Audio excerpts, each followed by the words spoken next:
du Père et du Fils et du Saint-Esprit. Amen. Viens, Esprit Saint, pénètre le cœur de tes fidèles et enflamme-les du feu de ton amour. Ô Seigneur, envoie ton esprit et tout sera créé, et tu renouvelleras la face de la terre.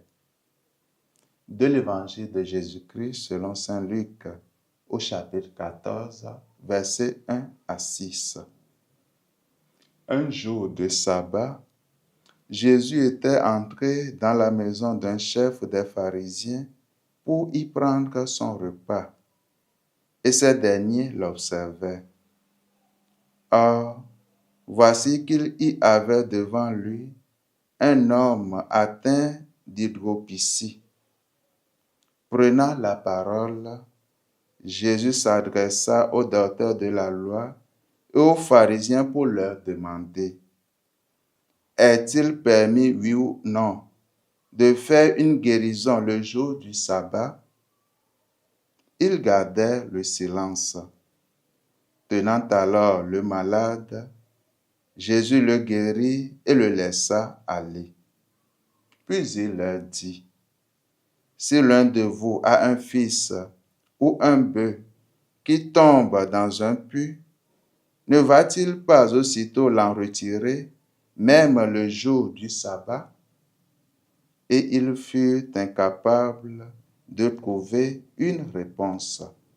Acclamons la parole de Dieu. Louange à toi, Seigneur Jésus.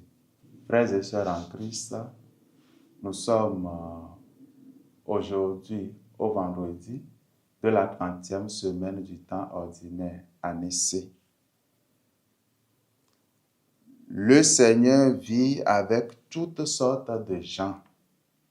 Il accepte même les invitations chez des pharisiens, comme nous le voyons dans l'évangile de ce matin.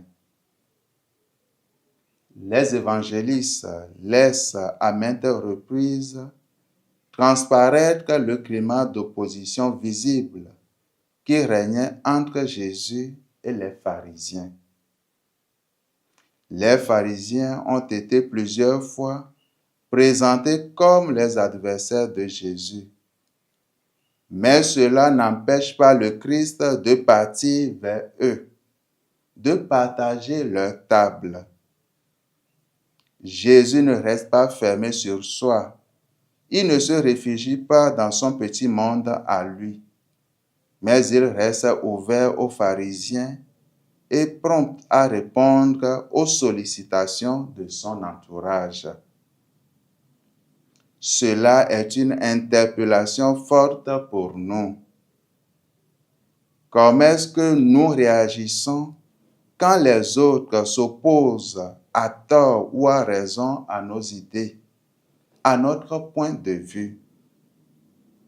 Quelle est l'attitude que nous adoptons très souvent à l'endroit de ceux qui nous ont offensés ou de ceux que nous considérons comme des ennemis?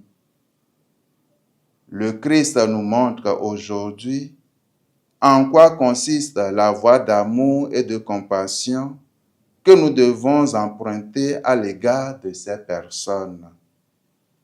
Nous devons prendre l'initiative. Nous devons aller à leur rencontre. Nous devons frapper à la porte de leur cœur afin de les inviter à la table de la réconciliation. Que la bienheureuse Vierge Marie nous soutienne et que nous obtienne cette grâce. Au nom du Père et du Fils et du Saint-Esprit. Amen.